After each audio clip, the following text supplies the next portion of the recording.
about a potential and very serious threat to Jabot. I've stolen Kane's AI program. I want to make a deal with you. Are you interested?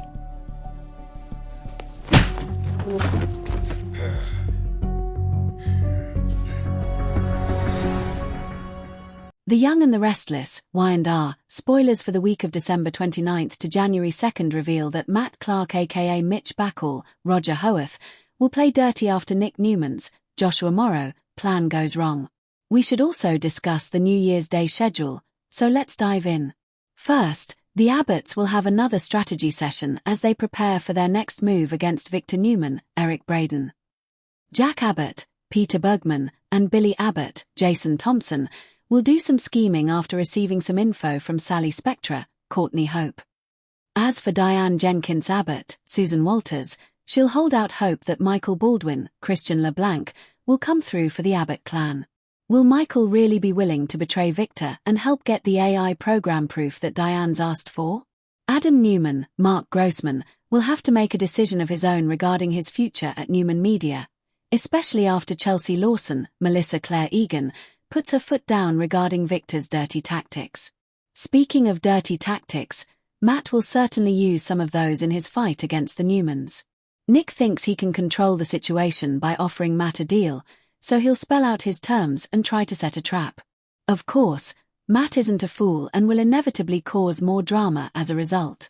Nick could fall into a trap instead if he isn't careful, so Sharon Newman, Sharon Case, will definitely worry about what's in store. Noah Newman, Lucas Adams, will continue to worry about Sienna Bacall, Tamara Braun, since she's stuck in Matt and Annie Stewart's, Catherine Kresge, clutches. Sienna will remain in grave danger throughout this Matt mess, but Noah will do whatever it takes to save her. Matt will go after even more Newmans as this storyline moves along, so that could put Nikki Newman, Melody Thomas Scott, Claire Newman, Haley Erin, and other family members at risk, too. As for the New Year's Day schedule, Y&R will air a classic 1998 episode on Thursday, January 1st. So tune in if you want to watch Catherine Chancellor, Gene Cooper, and Jill Abbott, Jess Walton, in one of their old sparring matches. The Young and the Restless spoilers say the week of December 29th to January 2nd will bring some conflict and chaos, so stick with us for all the jaw-dropping news to come. Phase 2, the psychological warfare. This is where Phyllis excels. Her plot will involve destabilizing the Newman family from within. Expect her to exploit the growing rift between Victoria and Nick, whisper doubts about Nate's loyalty into Victor's ear, and perhaps even rekindle old flames or secrets to create chaos. A distracted, internally feuding Newman family is a vulnerable one.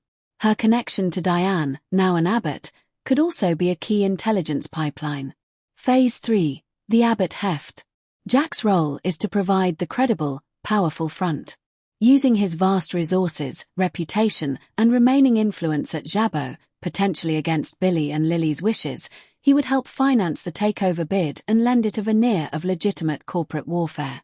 His deep understanding of Victor's psyche is an invaluable weapon. He knows how his rival thinks, reacts, and retaliates. Their combined attack would be a pincer movement. Phyllis softens the target from the inside with chaos, Kane identifies the precise financial pressure points, and Jack moves in for the public, decisive strike. The enemy's response: the Newman counteroffensive. Victor Newman did not build an empire by being blindsided. Spoilers warn that he will quickly get wind of the plot, likely through his vast network of loyalists. His response will be merciless and multifaceted. He will likely attempt to divide and conquer. Victor is a master at turning allies against each other.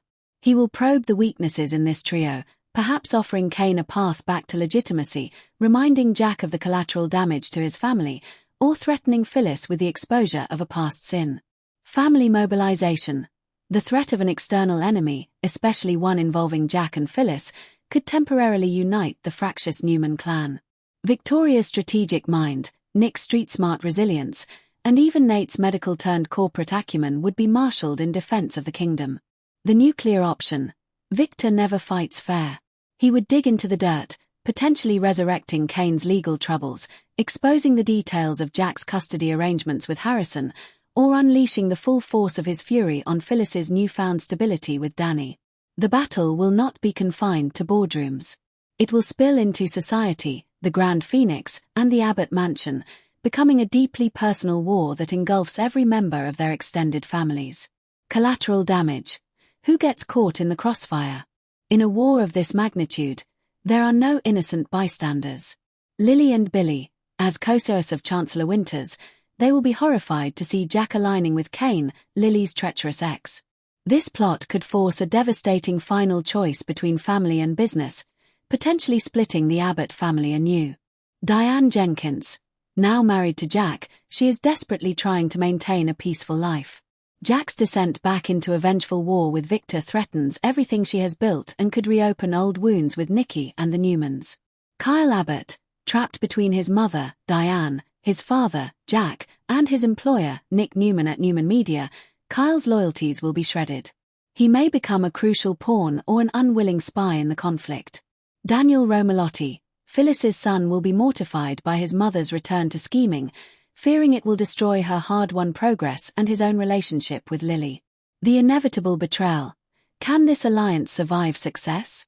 The greatest threat to this mega-alliance may not be Victor Newman, but its own inherent instability. Spoilers strongly suggest that the partnership is doomed from the start. The most tantalizing question is, who betrays whom? Will Phyllis, sensing a better deal or a chance for solo glory, cut a side deal with Victor or Adam Newman? Will Kane, in a moment of sentimental weakness or after a plea from his children, flip to the Newman side to secure his future?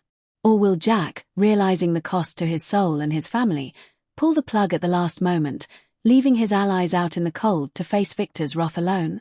The potential for a double or even triple cross is immense. In the end, each of these three is ultimately out for themselves. The alliance is a grenade. Once the pin is pulled, someone is going to get blown up. A new world order or a cataclysmic crash.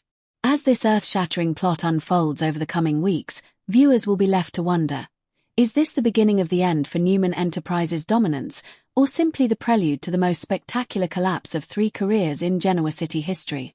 The Kane, Phyllis and Jack mega-alliance is more than a business maneuver. It is a last stand for 3 iconic characters at critical junctures in their lives. It's a story about the corrosive nature of revenge, the emptiness of ambition without purpose, and the fragile threads that bind even the most unlikely of partners. Whether they succeed in their takeover or crash and burn in the attempt, one thing is certain.